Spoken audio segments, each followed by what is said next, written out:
से विवाह की शोभा होती है। सभी को आने वाले अतिथियों को अच्छा लगता है, सबके स्वागत की जय। मधुपरक, दही का जो मधुपरक आपने 3 बार धरती को छिट्टा देकर आपने मिश्रण किया, उससे देह की शुद्धि होती है। लाजा खील को बोलते हैं। खील दान से बनती और दान खील चावल से बनती, चावल दान से निकलता है। खील का होने इसलिए किया जाता है, लड़की धान की पौध की तरह होती है। जैसे धान की पौध को किसान खेत में तैयार करता है, तैयार होने के बाद उखाड़ कर दूसरा खेत में लगा देता है। इसी प्रकार से अपने पिता बेटी को धान की पौध की तरह पालता है, और जब वो तैयार हो जाती है तो उसको उखाड़ के पति के खेत में लगा देता है। जैसे आज रघुवीर जी ने इनका कन्यादान आपको दे दिया, तो ऐसे इसलिए दान का इसका खील का वन किया जाता है। अग्नि की 4 परिक्रमा करने से धर्म, अर्थ, काम और मोक्ष की प्राप्ति होती है। सनातन धर्म के अनुसार यहाँ पर केवल और केवल 4 फेरे होते हैं। जो नाटक में, टीवी में, फिल्म आदि में देखते हो, वो एक कहानी होती है, नाटक होते हैं। सनातन धर्म के अनुसार 7 फेरे किस प्रकार से होते हैं? पहला कासोड़ा का, दूसरा डुब्बा का, 4 यहाँ पर कराए। इस प्रकार से 6 फेरे संपन्न हुए। 7वां फेरा कल दोनों आप स्नान आदि करने के बाद में नए वस्त्र धारण करके जब धोख मारने के लिए जाओगे आपके मंदिर में, गाँव में, वहाँ पर 7वां फेरा संपन्न होगा। यहाँ पर फेरे 4 होते हैं, वचन 7 होते हैं। लड़की कहती कि मैं अग्नि को साक्षी मान करके आपके वामांग आने के लिए तैयार हूँ, लेकिन मेरे 7 वचन हैं। पहले वचन में लड़की कहती है कि यदि यज्ञ कुरिया तस्मिन् समगणात्, कि घर में कोई भी हवन, यज्ञ, पूजा पाठ आदि शुभ कर्म आप करें अपने पितरों के नाम से, देवताओं के नाम से, तो उसमें मेरे को साथ रखे या मेरी सलाह लेकर करें तो मैं आपके वामांग आने के लिए तैयार हूँ। सन्नी जी आप बोलो तथास्तु। दूसरे वचन में लड़की कहती है यदि दानम कुरिया तस्मिन् समगणात्, कहीं भी मंदिर में, धर्मशाला में, गौशाला में, या कहीं तीर्थ यात्रा आदि पर जाकर कोई दान पुण्य इत्यादि भी आप अपने पितरों के निमित्त करते हो, उसमें भी मेरे को साथ रखें या मेरी सलाह से आप करें तो मैं आपके वामांग आने के लिए तैयार हूँ। बोलोगी तथास्तु। तीसरे वचन में लड़की कहती है अवस्था त्रियम पालनम कुरियात, मेरी 3 अवस्थाएं, उनमें से बचपना तो मैंने पिता के यहाँ बिता दिया, युवा और बुढ़ापा आपके साथ बिताऊंगा, इसमें भी आप मेरी देख रेख आदि की जिम्मेवारी को निभाएं तो मैं आपके वामांग आने के लिए तैयार तथास्तु बोलो। चौथे वचन में लड़की कहती है धनादि को अपने समुद्रनाथ, कि घर के अंदर आप धन को, पैसे को कहाँ रखते हो, उसका मेरे को पता होना चाहिए, क्योंकि आपका हर समय घर पे रहना संभव नहीं है।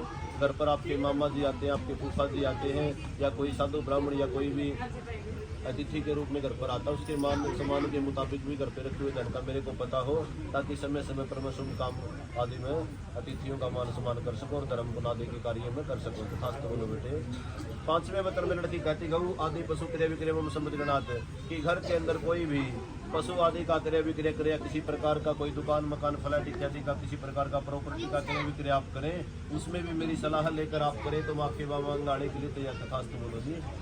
6वें वचन में लड़की कहती बसंत आदि ऋतु पालनम कुरियात, की पूरे भारत, पूरे विश्व के अंदर भारत एक ऐसा कृषि प्रधान देश है जिसमें एक वर्ष में 2-2 महीने की 6 ऋतुएं होती हैं।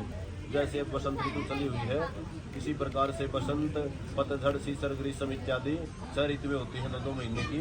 उनमें भी सर्दी गर्मी के अनुसार इनके रहन सहन, खान पान आदि की व्यवस्था आप करें तो ये आपके वामांग आने के लिए तैयार तथास्तु बोलो।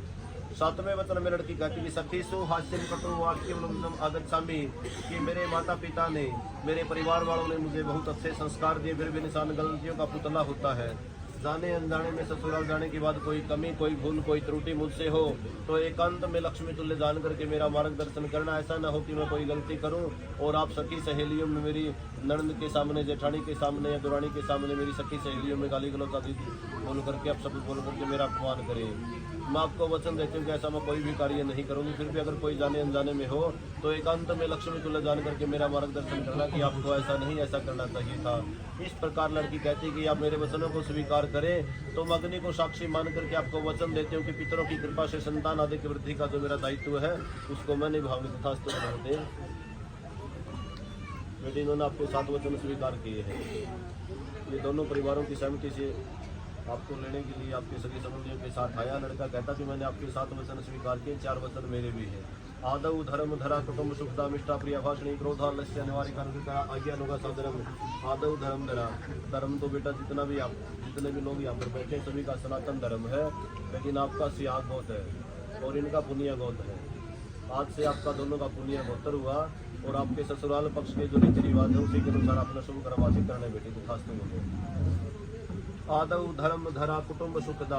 दूसरे परिवार में लड़का कहता कि परिवार मेरा बहुत बड़ा है, परिवार के जितने भी छोटे बड़े सदस्य हैं मेरे माता पिता के साथ सबकी आज्ञा का पालन करने वाली हो और सबकी देख रेख की जिम्मेवारी को आप मन से निभाएं तो मैं आपको मांग लेने के लिए तैयार तथास्तु बोलो बेटी।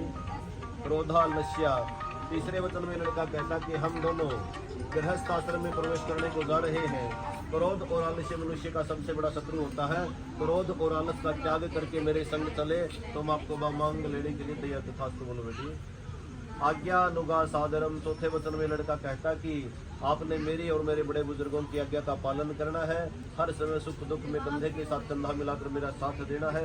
यहाँ तक कि आपको आपके पिता के घर या मामा के घर जाना पड़े तो मेरे या मेरे माता पिता या मेरे बड़े बुजुर्गों की सलाह के बगैर आप अकेले नहीं जाओगे तथास्तु बोलो बेटी। आराम से दोनों जने खड़े होंगे, फटका हाथ में पकड़ के समीजिए। आराम से दोनों जने खड़े हो जाओ अपनी जगह पर, आराम से। आप उनकी तरफ आ जाओ समीजिए।